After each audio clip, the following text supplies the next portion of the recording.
Goeienaand, ons gaan vanaand weer die Bybels oopmaak by die eerste brief van Johannes en ons lees daaruit hoofstuk 4 vanaf vers 1 tot 6. Maar voordat ons uit die woord van die Here lees, net eers dit. In Hebreërs 5 vers 14 praat die skrywer oor die vaste kos van die woord van God, die vaste kos wat ons in die evangelie vind. En dan sê hy daar, vaste kos is vir groot mense, vir mense wat oor insig beskik en wat deur die ervaring geoefen is om tussen goed en kwaad te onderskei. En dit is presies wat gebeur wanneer ons ingrawe in die woord van God, wanneer ons die woord van God bestudeer en dit dag en nag oordink. Ons kom by die melkkos verby, by daardie teksversies en oppervlakkighede waarby ons baie keer vashak, en ons kom by die vaste kos van die evangelie, wat vir ons insig gee en wat ons oefen om tussen goed en kwaad te kan onderskei. Nou kom ons lees dan ook die woord van die Here vanaand met die bede dat dit vir ons vaste kos sal bring, wat ons die onderskeidingsvermoë sal gee wat ons nodig het in hierdie wêreld. 1 Johannes hoofstuk 4 vanaf vers 1 tot 6. Geliefdes, moenie enige een glo wat sê dat hy die Gees van God het nie. Want daar is nou reeds baie vals profete in die wêreld. Maar ondersoek elkeen, ondersoek of sy gees van God afkomstig is. Hieraan ken julle die Gees van God, elkeen wat bely dat Jezus werklik die Christus is wat mens geword het die Gees wat van God afkomstig is. En elkeen wat dit nie van Jezus bely nie, het nie die Gees wat van God afkomstig is nie. Hy het die gees van die Antichrist, die gees van wie julle gehoor het, dat hy kom en wat nou reeds in die wêreld is. Julle behoort aan God, liewe kinders, en het die vals profete klaar oorwin, omdat hy wat in julle is, groter is as die duiwel wat in die wêreld is. Hulle behoort aan die wêreld, en wat hulle sê, is dus van die wêreld afkomstig, en die wêreld luister na hulle. Ons behoort aan God, en wie vir God ken, luister na ons. Wie nie aan God behoort nie, luister nie na ons nie. Hieraan kan ons die gees van die waarheid en die gees van die dwaalleer onderskei. So sê die woord van die Here. As jy lank genoeg soek, sal jy 'n prediker kry wat presies sê dit wat jy graag wil hoor. Een wat dalk vir jou sal sê, ag man, wees rustig, God aanvaar jou net soos jy is. Maar wat vergeet om by te sê dat die Here jou roep om jou van jou sondige weë te bekeer. Of een wat wonderlike beloftes maak oor alles waarmee die Here jou in hierdie lewe wil seën, maar wat vergeet om te sê, daar kan ook tye wees wat die Here jou tugtig en wat hy jou beproef en wat hy jou geloof toets.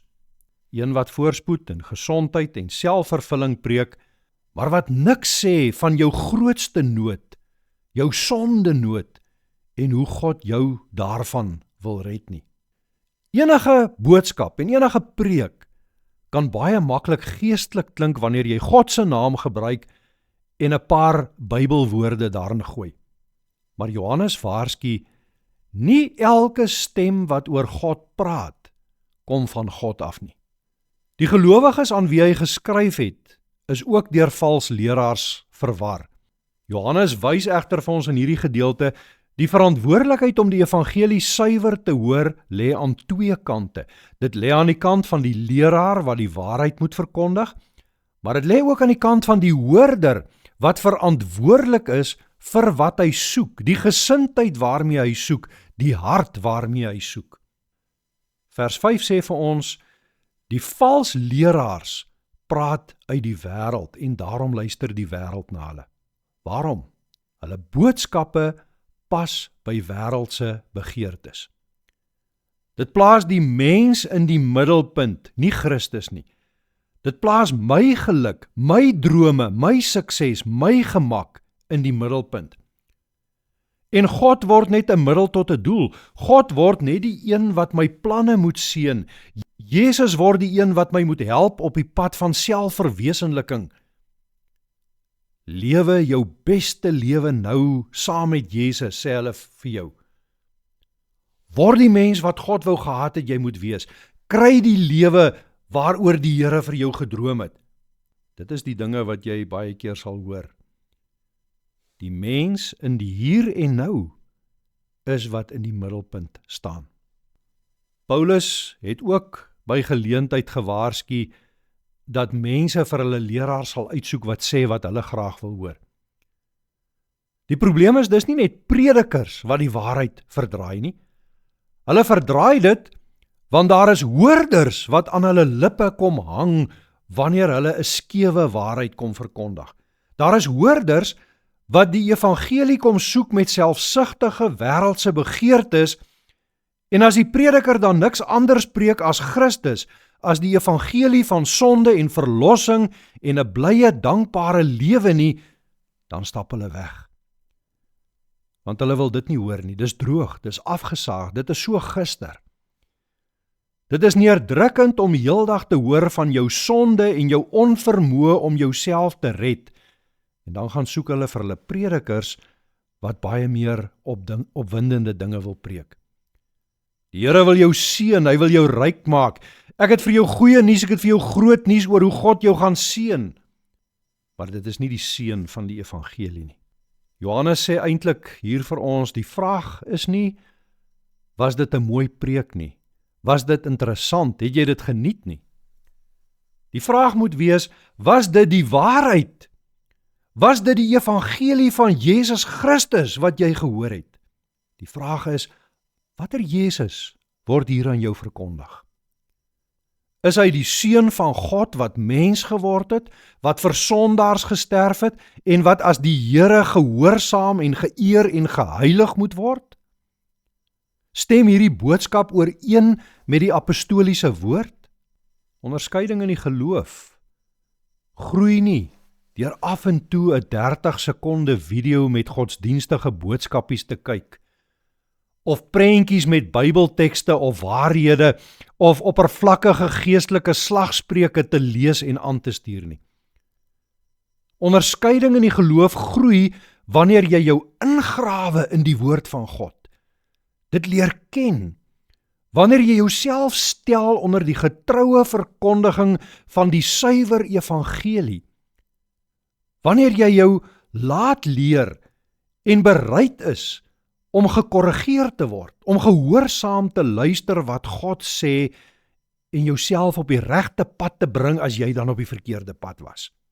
Want kom ons wees eerlik, soms hoor ons mos nie wat ons graag wil hoor nie, en dan gaan soek ons maar net verder tot ons iemand kry wat ons standpunt bevestig, want is daarom nie so lekker en so maklik om te sê ek is verkeerd, ek moet my lewe verander nie. Johannes wil vanaand vir ons sê, moenie vra wanneer jy die boodskap hoor, die verkondiging hoor, het dit my goed laat voel nie. Vra eerder, het ek God se waarheid gehoor? Soek vaste kos, nie geestelike vermaak nie. Toets elke stem, wil Johannes vir ons sê, ook jou eie, want ook jy kan verkeerd wees. Hou vas aan Christus, bly in sy woord.